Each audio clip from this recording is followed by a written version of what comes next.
Hello everyone, this is the 2007 AP free response circuits problem that we worked in class today on Tuesday. I just want to go through it really quickly in case you forgot a few things. So the first question they ask you is to rank the currents in the three resistors from greatest to least, with number one being the greatest. And of course, if two resistors have the same current, give them the same ranking. So we have resistor A, B, and C, and they want to know which one have the most current through it. I would say the first and clearest one that would have the most current is going to be up here, resistor A. Not because it's 2R, but just because it's in series with these other two that are in parallel.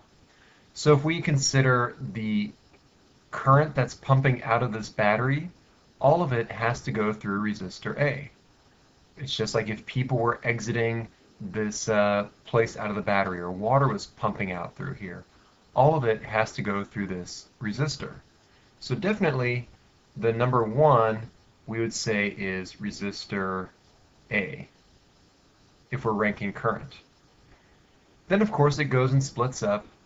Some of it will go through this path and some of it will continue on through here.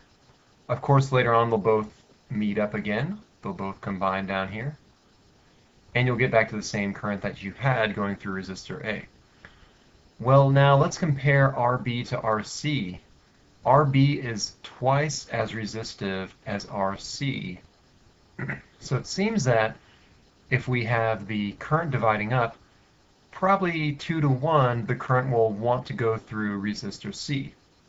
So in that case, now we'll say, all right, second place would be resistor C, and then even below that would probably be resistor B. Part A, looking at the scoring rubric, they actually give you 4 points. 2 points are for the ranking, and the next 2 points are for the justification. They ask you to justify your answer. These don't need to be really overly complicated justifications. For example, they say the total current flows through RA and gets divided between the other two resistors.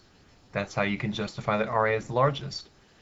And for RB and RC, they simply say RB and RC share the current in the parallel segment, and the current divides between RB and RC such that the smaller resistor carries the most current.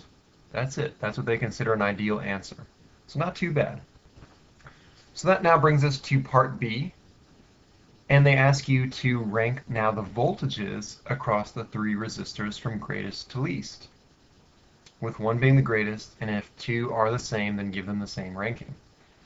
So we're looking again, voltage at A, voltage at B, voltage at C, and we're looking for voltage, and we have resistance. Well, that is related by Ohm's law, which is V equals IR. If we've established that through RA we have a very high amount of current, the most amount of current compared to RB or RC, well then we also look at RA and we say, well, that's one of the highest resistor values we have. So now if we're comparing the highest resistance times the highest current, that should probably give us the highest voltage. So we'll say number one would be through the voltage through A. For number two, now we're left with comparing B and C.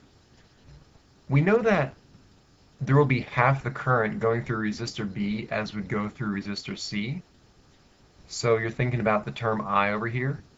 But then when you think of half the current, let's say in resistor B, well then you multiply that by 2R.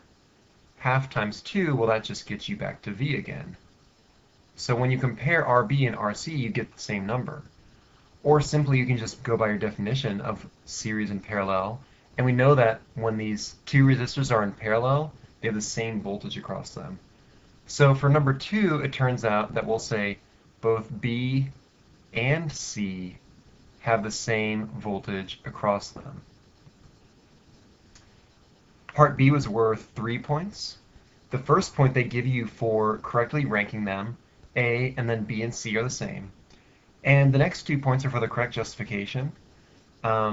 They give the same justification that I did before, that no resistor is greater than RA, and RA has the full current going through it. Another way you could phrase it is because RA is greater than the equivalent resistant parallel resistance of RB and RC. So if we put RB and RC together, that's a really low resistance, and so thus low resistance, they would have the same current if we think of them as being in series with the 2R, so then there'd be a small voltage drop across them. All right, onwards to part C. We are looking for the equivalent resistance of the circuit. Same procedure as always. We want to take a walk around the circuit and find out what's in series and what's in parallel. We've already been talking about how RA is in series because as we're moving through this circuit, everything has to go through RA, but then it gets to split up between the RB path and the RC path. That means these are in parallel. So let's knock that out. They say take R to be 200 ohms. So that means RB is 400 ohms and RC is 200 ohms. In parallel, we have 1 over R, and that's for in parallel, equals 1 over 400 plus 1 over 200.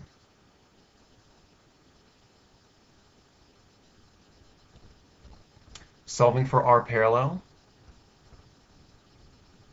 we get 133 ohms.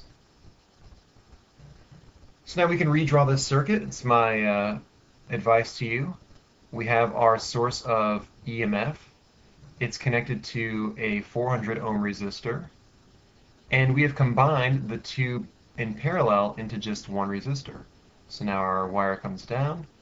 We have a 133 ohm resistor, and then it goes on back. So we have 400 here, and 133 right here. Easy question, is this simple or parallel? Simple or parallel, yes, series or parallel. So this is obviously a very simple series circuit. We just add up now 400 and 133 to get the equivalent resistance. So 400 plus 133, that means our R equivalent for the entire circuit should be 533 ohms.